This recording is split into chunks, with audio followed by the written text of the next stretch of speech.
Džihan govori Enginu da požuri sa papirima za razvod braka sa Bejzom, jer postoje neke nove stvari u njegovom životu.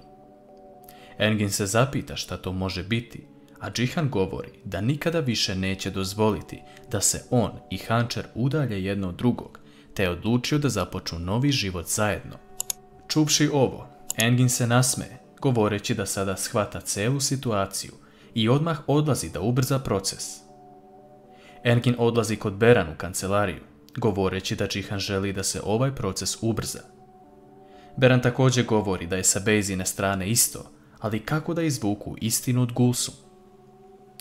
Gulsum ubrzo dolazi u Beraninu kancelariju, a Beran je pita kako da nađe radnju gdje Bejza kupuje nakit, jer minđuše koje je dobila su u kompletu i ne mogu se svugde naći.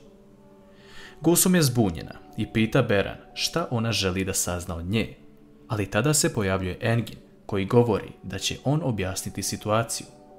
Gulsum je uplašena, a Engin joj govori da će oni spasiti, jer ako zna nešto, a ćuti, kazna će biti veoma velika i goreće sa Bejzom u zatvoru. Gulsum se još više uplaši, a Engin je pita da li je Bejza kriva za gubitak života njegove sestre Yasemin. Gulsum samo govori da ne zna da li je to tačno, ali Bejza joj je šapnula na Yasemininom grobu da ako želi da ne prođe ovako, bolje je da ćuti. Engin i Beran shvataju da su još bliže istini, ali ovo nije dovoljno kako bi razotkrili Bejzu. S druge strane, Derija je cijelo vrijeme uz Čemila i Jonču u frizerskom salonu. Ona čak donosi natpis na kom piše Jončino i Derino ime, te priznaje Čemilu da je dobila udeo u salonu. Jonča je, pored svega lepog što se dešava u biznisu, jako tužna jer je daleko od svog deteta. Derija vidi da je Jonča tužna zbog toga, jer su one retke osobe koje znaju za ovu istinu, ali Jonča želi da pronađe način da dokaže sve ovo.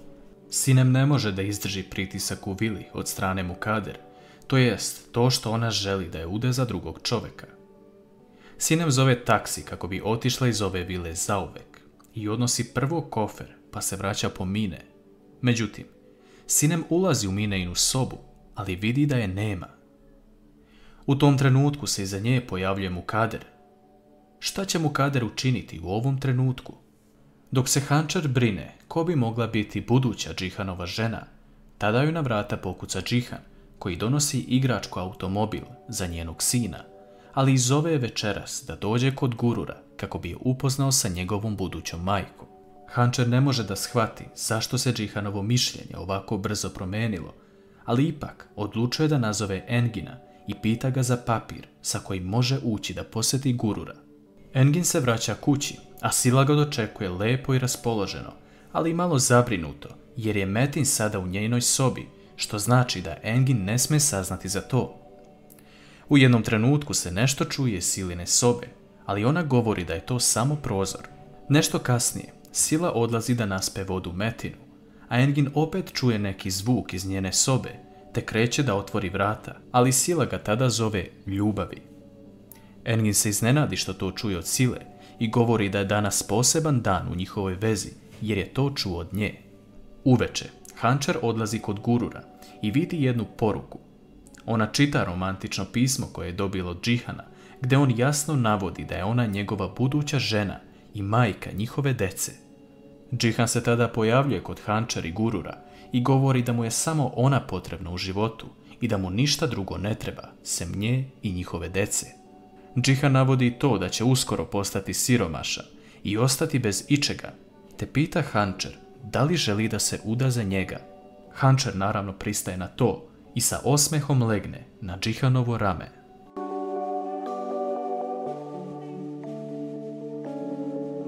Mukader se obračunava sa Sinem na fizički način i svi se skupljaju u vilu da vide šta se desilo.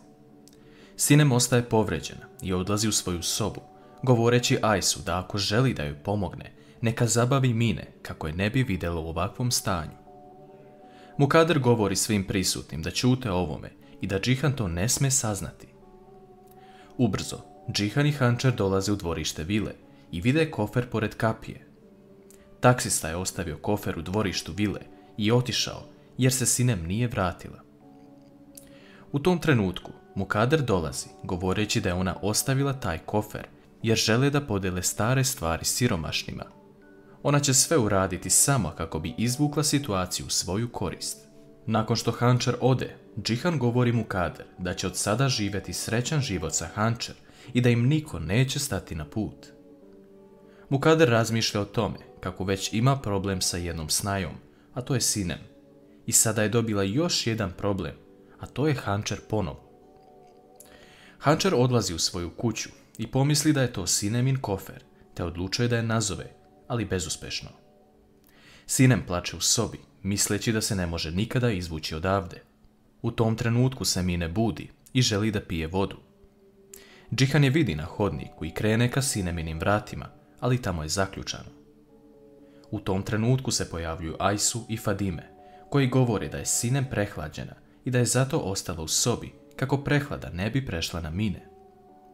Mukader sve to posmatra i nakon što Džihan ode, ona prilazi Ajsu, govoreći da ne sme ništa reći Džihanu.